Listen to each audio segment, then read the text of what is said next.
The chamber of the Galaxy Council was the largest structure ever built in space.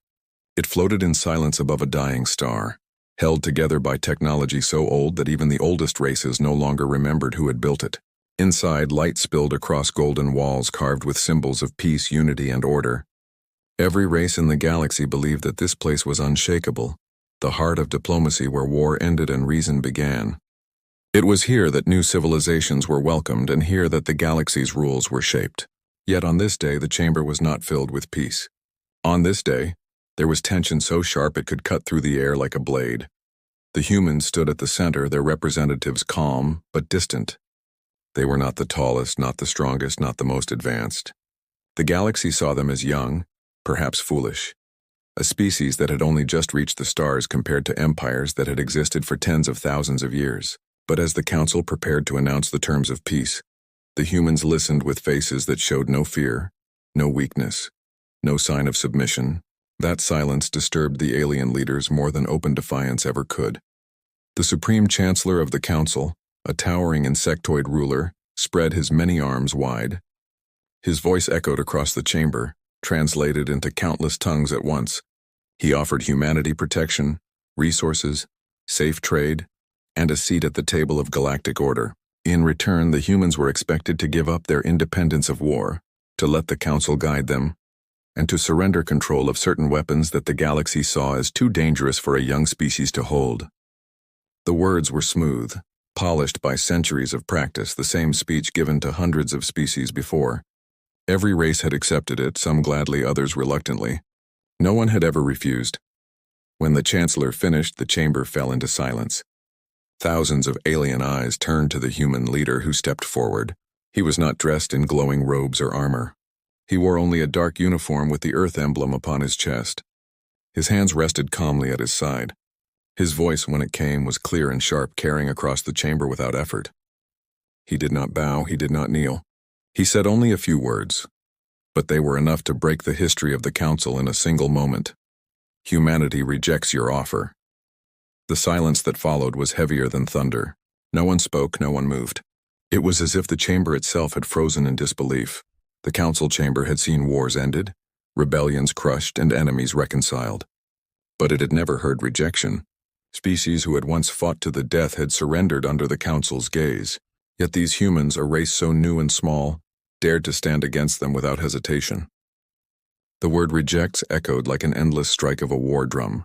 Whispers began to rise, first soft, then louder, until the chamber was filled with voices. Alien diplomats leaned toward one another, speaking with confusion and fear. Some called the humans reckless, others called them insane. A few, the oldest and most cautious, said nothing.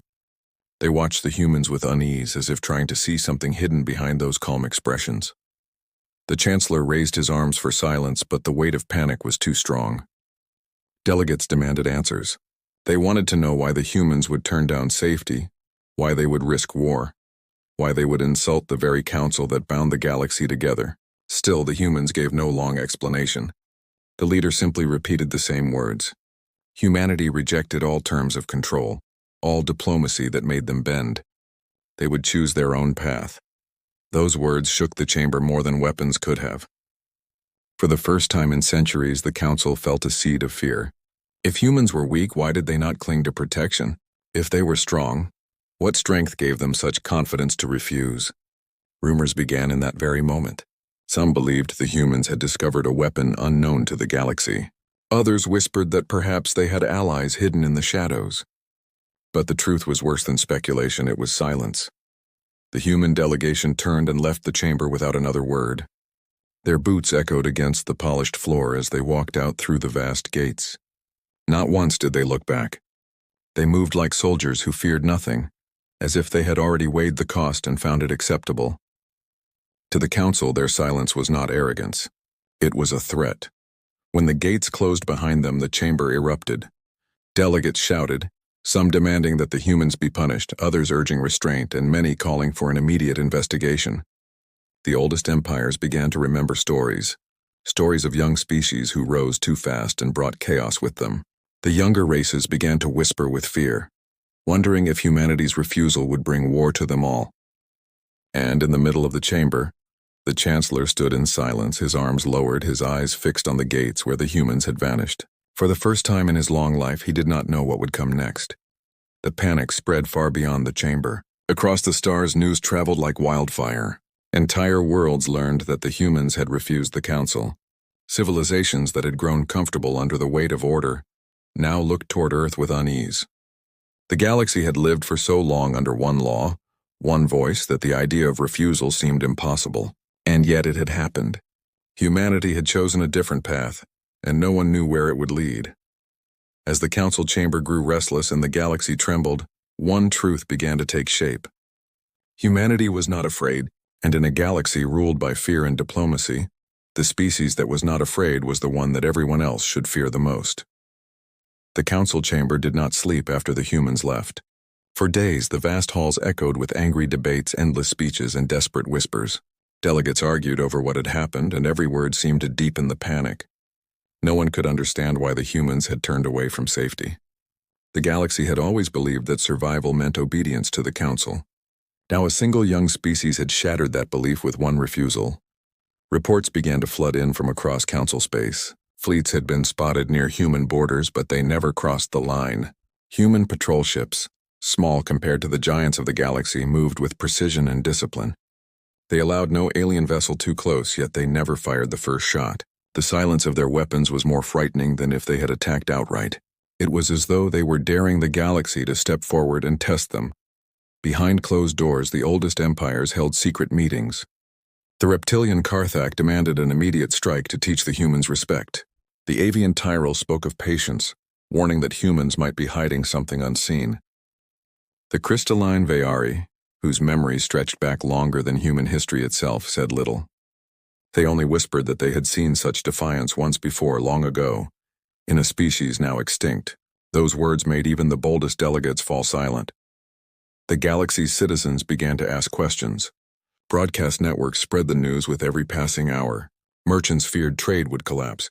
Colonists whispered about war coming to their worlds. Soldiers sharpened their blades and checked their weapons. To many, it seemed impossible that humans could stand against the might of the Council. And yet, deep down, the doubt was there. If humans had no chance, why did they look so calm? Why did they walk away without fear? The Council sent envoys to Earth, not with weapons, but with words. They came with gifts, treaties rewritten, offers softened. They spoke of cooperation, friendship, and shared prosperity. The humans accepted the envoys politely, listened in silence, and then gave the same answer. They rejected all terms that bent them. Their reply never changed. We will choose our own way. That phrase, repeated again and again, spread like fire across the stars. Some races found it inspiring. Others found it terrifying. Spies were sent in secret. They watched human cities, their military training grounds, their shipyards. What they saw unsettled them.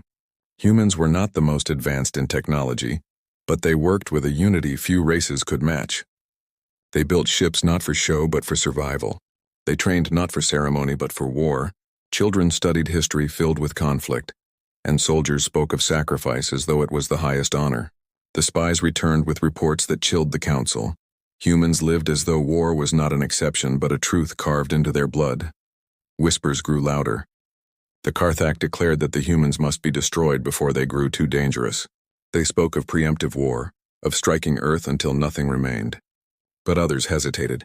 What if the humans were prepared? What if their refusal came from strength, not weakness? The Tyrell reminded the chamber that humans had once fought wars on their own planet, so brutal that many species would not have survived even one. To rise from that fire and still stand meant something the Council did not yet understand. Meanwhile, humanity remained silent. Their fleets did not cross borders. Their armies did not invade. They did not shout threats or boast of strength. Instead, they simply prepared. To the galaxy, that silence felt like a storm building at the horizon, hidden but inevitable. No one could guess when the first lightning would strike, but everyone felt it waiting. The younger races of the Council began to waver.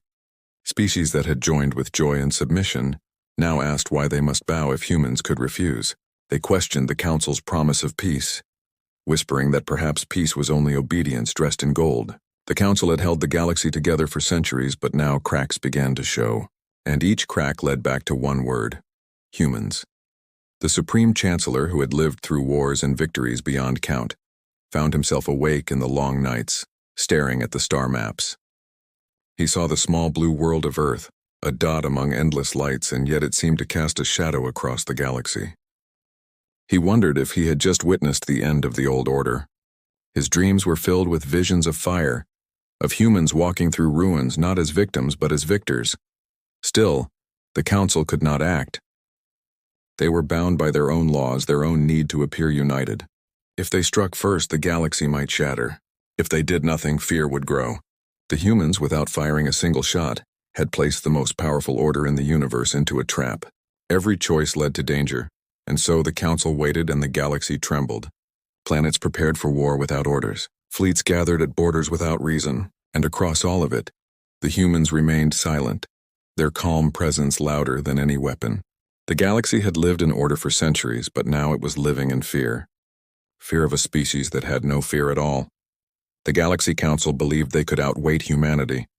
They thought the humans would bend if enough pressure was applied. Months passed with envoys, with speeches, with veiled threats. But the humans did not bend. Instead, they stood taller, their silence echoing louder than any demand. That silence became a weapon sharper than blades. The Council's pride, built over centuries of control, began to crack under the weight of one word: no. Desperate for answers, the Council sent more spies. This time they were chosen from the most skilled agents in the galaxy, creatures who could vanish into shadows, who could move across worlds unseen. They landed on Earth, expecting to see fear or weakness hidden behind the human mask. But what they saw unsettled them more than any weapon. Human cities were alive with energy, but they were not soft. The streets carried the hum of industry, the sound of machines building, forging, preparing. Soldiers marched openly, not in parades but in training that never seemed to end. Even children carried the weight of discipline in their eyes. In human schools, history was not a tale of golden peace but of blood, sacrifice, and survival. Entire generations were raised not to avoid conflict but to face it head-on. The spies reported that humans had no illusions about peace. They treated peace as a pause, not an end. To them, war was not chaos. War was a teacher. War was survival. This single truth made the Council uneasy, because every race before had sought the Council's order to escape the memory of war. But the humans, instead of escaping it, had built themselves upon it. The most chilling discovery came not from their weapons but from their unity. Humanity was divided into nations, yes, but when outsiders threatened them, those nations stood as one. Old conflicts fell silent in the shadow of the stars. The Council had expected division, yet they saw strength born of difference. The humans argued fiercely among themselves, but when the galaxy looked their way, they spoke with one voice. That unity made them unpredictable. It made them dangerous. The Council tried another tactic. They leaked reports to the galaxy, calling humans reckless, unstable, violent. They expected the galaxy to turn against them. But instead something strange happened. Some younger species began to admire the humans. They whispered that perhaps the Council was afraid, that perhaps humanity's courage was not madness but strength. For the first time in memory, cracks appeared in the unquestioned faith that the Council had ruled with for centuries. When the Council demanded that humans explain themselves, humanity gave only one sentence: "We will not kneel." That refusal spread through the galaxy like a spark across dry fields. It was repeated in hidden corners of colonies, in the halls of alien palaces, in the streets of trade worlds. Other species began to wonder what it would feel like to say those words themselves. The Supreme Chancellor grew restless. He had seen rebellion before. He had crushed it with fleets of fire and armies without number, but something about this felt different. Rebels of the past had been desperate or foolish. The humans were calm. They walked into danger as if they had already survived it. That calm was what disturbed him most, for calm came not from ignorance but from knowledge. The humans knew something the rest of the galaxy did not. The Council turned its eyes toward human fleets. Patrol ships watched them from afar, waiting for weakness. What they saw unsettled them. Human warships were not the largest. They were not the most advanced. But they were built with a strange mixture of efficiency and ferocity. Every line of their hulls spoke of function, not display. They carried scars already, as if they were expected to endure pain. The crews trained in silence, their drills endless, their eyes cold with focus. These ships were not meant to impress, they were meant to survive. Whispers grew darker. Some said the humans had uncovered ancient technology buried deep within their world. Others claimed they had allies outside known space. A few feared something greater, that perhaps the humans themselves were the weapon. The council could not agree. The more they tried to explain humanity's refusal, the more they realized they did not understand humanity at all. The turning point came when a secret council fleet attempted to cross into human space without permission. They expected a warning or a show of resistance. Instead, human ships surrounded them within hours, silent, disciplined, and ready. No shots were fired, but the council fleet was forced to turn back. The message was clear. Humanity would not be watched, would not be studied, would not be controlled. That single event shook the galaxy. The council realized they could no longer pretend this was a minor act of defiance. Humanity had placed itself outside their reach, outside their control, and there was nothing the council could do without risking total war. Yet the humans had not fired a single weapon. Their power was not only in strength but in restraint, in silence, in the refusal to play the game by council rules. Across the galaxy, panic deepened. Species that had once bowed without thought now questioned why they did so. Fleets stood ready at borders, but none dared to move. And in the center of it all, the humans remained silent, as if waiting for the galaxy to take the first step.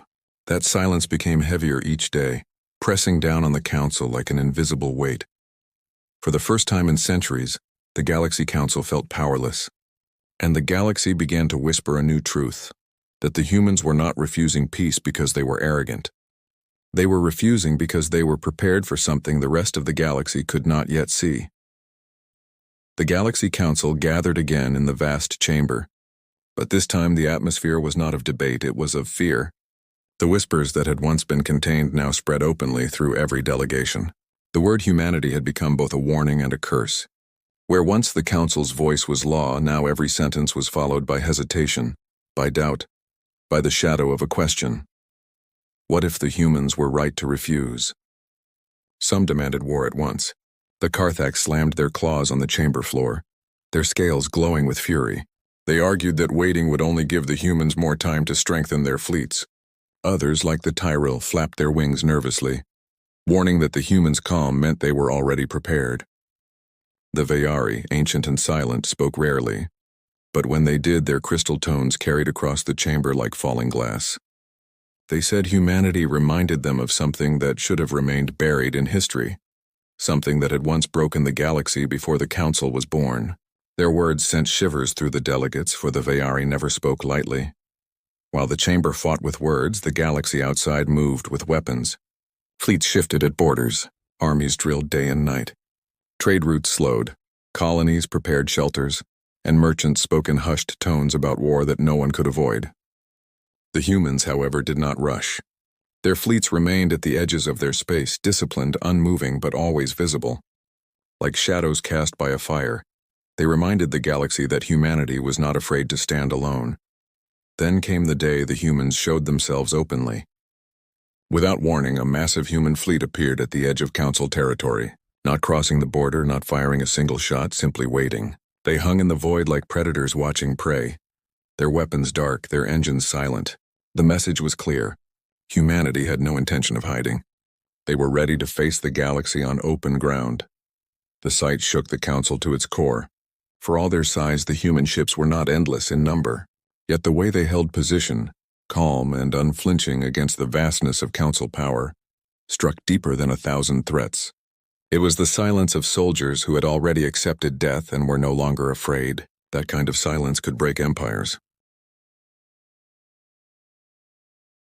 Rumors spread faster than light. Some said the humans had built weapons that could shatter planets. Others whispered that their minds had evolved beyond fear itself. Colonists told stories that human soldiers did not retreat, that their warships fought even when burning, that they survived battles no other race could endure. Each rumor added weight to the silence, making humanity seem less like a young species and more like a storm waiting to strike. The Supreme Chancellor called for an emergency council. Voices screamed across the chamber, louder than ever before. Some begged to strike first, to burn Earth before its people could rise higher. Others urged patience, warning that one wrong move could turn the galaxy into ashes. But the Chancellor saw something deeper.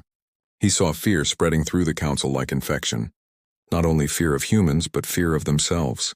The unity that had held the galaxy together for centuries was breaking, and it was breaking because of one species that had not even fired a weapon. The Council's spies sent more reports. Human soldiers trained harder than before. Entire generations preparing for war as though it was inevitable. Their factories poured fire into the sky, building ships faster than anyone believed possible. Yet still they spoke no threats. The humans did not roar. They did not boast. They simply stood at the edge of the galaxy like a wall no one dared to push. Smaller races within the Council began to falter. They had once depended on the Council for protection, but now they asked a dangerous question. Who would protect them from the humans if war came? Some even whispered of leaving the Council to seek their own alliances. The Council had never faced rebellion on such a scale, and all of it was caused not by human invasion but by human refusal. One evening, as the chamber fell into uneasy silence, a Tyrell envoy asked the question that froze every heart. If the humans do not fear us, then what do they fear?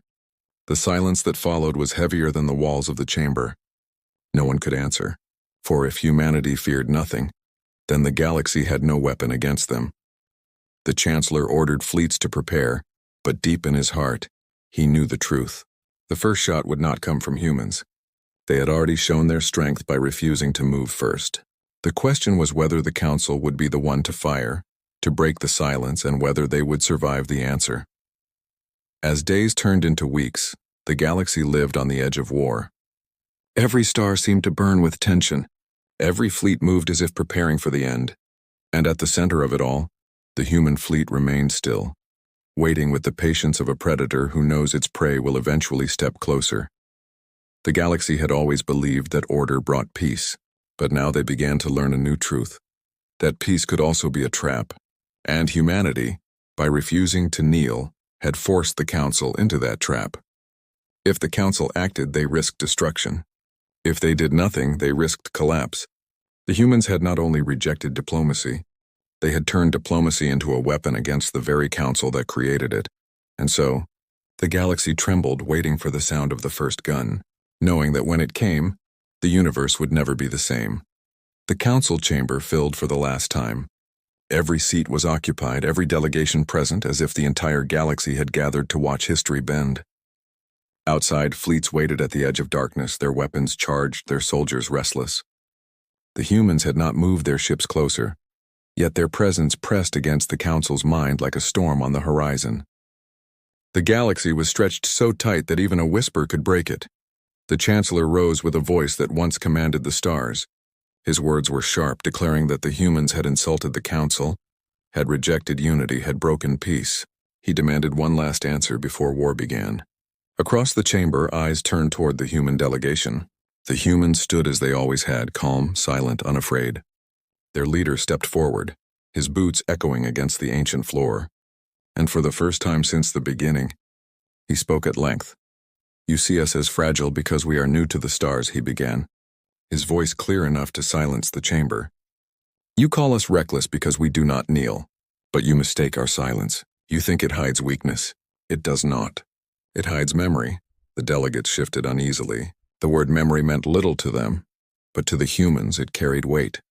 "We come from a world where war was not rare. It was constant," the leader continued.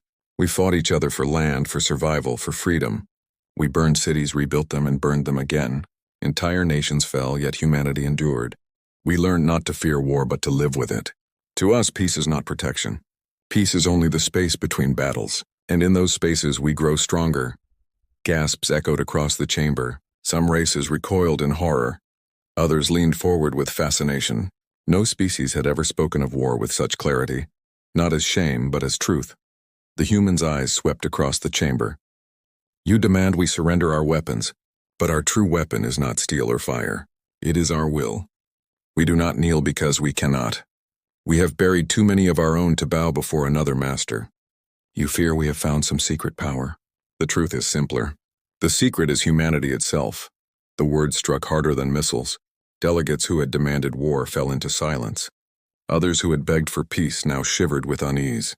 For centuries, the Council had ruled by fear, by control, by the promise of safety. But here was a species that did not fear death, a species that had already faced the worst and survived. Against such will, no promise of safety could hold power.